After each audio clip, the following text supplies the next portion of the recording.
ഓം നമോ ഭഗവതേ വാസുദേവായ.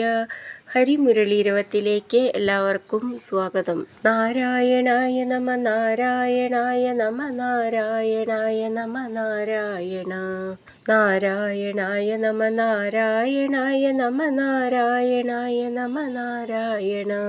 ഇന്ന് നമുക്ക് 3ഉം 4ഉം ശ്ലോകങ്ങൾ പഠിക്കാം. ശ്രീമദ് നാരായണീയം ദശകം 73 ഭഗവാന്റെ മഥുരാപുരിയാത്ര ശ്ലോകം 3. ചരമപ്രഹരേ പ്രതിഷ്ഠമാനഃ സഹ പിത്രാ നിജമിത്രമണ്ഡലൈശ്ച പരിതാപഭരം നിദംബിനീനാം ശമയിഷ്യൻ വ്യമുജഃ സഖായമേകം. നമുക്കിതിലെ വാക്കുകൾ പിരിച്ചിട്ട് അർത്ഥം നോക്കാം. ചരമ പ്രഹരേ പ്രതിഷ്ഠമാന സഹ പിത്ര നിജ മിത്ര മണ്ഡലൈശ്ച പരിതാപഭരം നിദംബിനീനാം ശമയിഷ്യൻ വ്യമുജ സഖായം ഏകം. നമുക്കിതിലെ വാക്കുകളുടെ അർത്ഥം നോക്കാം. ചരമപ്രഹരേ അവസാനയാമത്തിൽ പിത്ര നന്ദഗോപനോടും നിജമിത്രമണ്ഡലൈ ച സഹ തൻ്റെ മിത്രസമൂഹത്തോടും കൂടി പ്രതിഷ്ഠമാന യാത്ര പുറപ്പെട്ടവനായ അങ്ങ് നിദംബിനീനാം സുന്ദരിമാരായ ഗോപികമാരുടെ പരിതാപഭരം ദുഃഖാധിക്യം ശ്രമയിഷ്യൻ ശമിപ്പിക്കുന്നതിൽ ആഗ്രഹമുള്ളവനായി ഏകം ഒരു സഖായം കൂട്ടുകാരനെ വ്യമുച ഗോപികമാരുടെ സവിധത്തിലേക്ക് പറഞ്ഞുവിട്ടു. നമുക്കിതിലെ അക്ഷരങ്ങളൊന്ന് നോക്കാം. ചരമപ്രഹരേ പ്രതിഷ്ഠമാന ഷ്ഠ എന്നുള്ള ഠ എന്ന് നന്നായിട്ട് ഊന്നി പറയണം. അവിടെ വിസർഗിട്ട് ചൊല്ലുകയാണെങ്കിൽ സഹ എന്നുള്ളതിന് ഒരു സാന്ന് മതി. ചേർത്ത് ചൊല്ലുമ്പോൾ പ്രതിഷ്ഠമാനസഹ 2 സാന്ന് ചൊല്ലണം.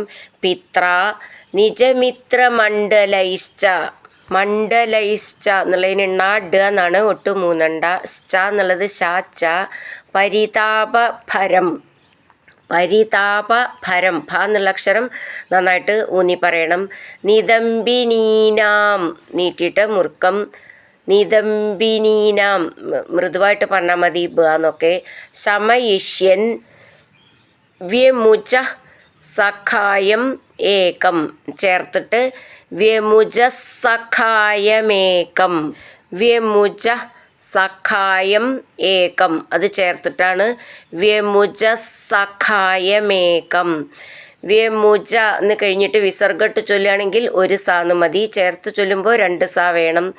സഖായം എന്നുള്ളതിൻ്റെ ഖാന്ന് മുഖം എന്നൊക്കെ ഉള്ള ഖാന്നാണ്, നന്നായിട്ട് ഊന്നി പറയണം.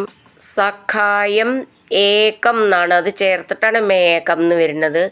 മേഘം എന്നല്ല, ഇത് മേകം ഏകം എന്നുള്ളതിൻ്റെയാണ്. ക എന്നാണ്, പ്രത്യേകം ശ്രദ്ധിക്കണം. വ്യമുജ സഖായമേകം. ചരമപ്രഹരേ പ്രതിഷ്ഠമാനഃ സഹ പിത്രാ നിജമിത്രമണ്ഡലൈശ്ച പരിതാപഭരം നിദംബിനീനാം ശമയിഷ്യൻ വ്യമുജ സഖായമേകം. അടുത്തത് 4ാമത്തെ ശ്ലോകം.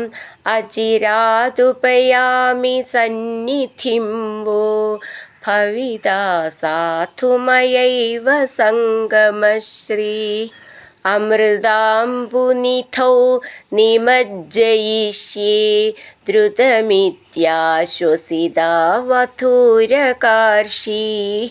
വാക്കുകൾ പിരിച്ചിട്ട് അർത്ഥം നോക്കാം.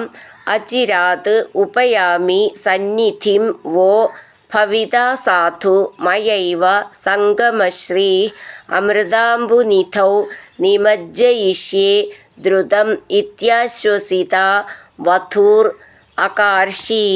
അർത്ഥം വ നിങ്ങളുടെ സന്നിധിം സമീപം അചിരാത് താമസിക്കാതെ ഉപയാമി വരുന്നതാണ് മയ ഏവ എന്നാൽ സംഗമശ്രീ ഒന്നിച്ചു ചേരുന്നതിനാലുണ്ടാകാവുന്ന ഐശ്വര്യം സാധു നല്ലതുപോലെ ഭവിത ഭവിക്കും ദ്രുതം വേഗത്തിൽ അമൃതാംബുനിധൗ ഒന്നിച്ചു ചേർന്നാലുണ്ടാകുന്ന ആനന്ദാമൃത സമുദ്രത്തിൽ നിമജ്ജയിഷ്യേ ഞാൻ നിങ്ങളെ ആഴ്ത്തും. ഇതി ഇപ്രകാരം വധൂ ഗോപികമാരെ ആശ്വസിതാ ആശ്വസിപ്പിച്ചവരാക്കി അകാർഷി ചെയ്തു. അക്ഷരങ്ങൾ നോക്കാം. അജിരാത് ഉപയാമി ചേർത്തിട്ട് അജിരാതുപയാമി. സന്നിധിം ധിം എന്നുള്ള അക്ഷരം നന്നായിട്ട് ഊന്നി പറയണം. വോ ഭവിത ഭ എന്നുള്ള അക്ഷരം ഊന്നി പറയാനുള്ളതാണ്. സാധു എന്നുള്ളതിൻ്റെ ധൂന്നും നന്നായിട്ട് ഊന്നി പറയണം. മയൈവ മയാ ഏവ മയൈവ. സംഗമശ്രീ നീട്ടിയിട്ട് വിസർഗം. അമൃതാംബുനിധൗ നിധൗ എന്നുള്ളതിൻ്റെ ധൗന്ന് നന്നായിട്ട് ഊന്നി പറയണം. നിമജ്ജയിഷ്യേ ഇവിടെ ശ്രദ്ധിച്ചോളൂ. നിമജ്ജ എന്നുള്ളത് 2 ജ എന്നാണ്. നിമജ്ജയിഷ്യേ ദ്രുതം. ദ്രുതം ഇതി ആശ്വസിത ചേർത്തിട്ട് ദ്രുതമിത്യാശ്വസിത. വധൂരകാർഷി വധൂ അകാർഷി നീട്ടിയിട്ട് വിസർഗം. ധൂ എന്നുള്ള അക്ഷരം നന്നായിട്ട് ഊന്നി പറയണം. അജിരാതുപയാമി സന്നിധിം വോ ഭവിതാ സാധുമയൈവ സംഗമശ്രീ. അമൃതാംബുനിധൗ നിമജ്ജയിഷ്യേ ദ്രുതമിത്യാശ്വസിതാ വധൂരകാർഷി. ഹരിനാരായണ ഗോവിന്ദ ജയ നാരായണ ഗോവിന്ദ. ഹരിനാരായണ ജയ നാരായണ ഗോവിന്ദ ഗോവിന്ദ ഗോവിന്ദ.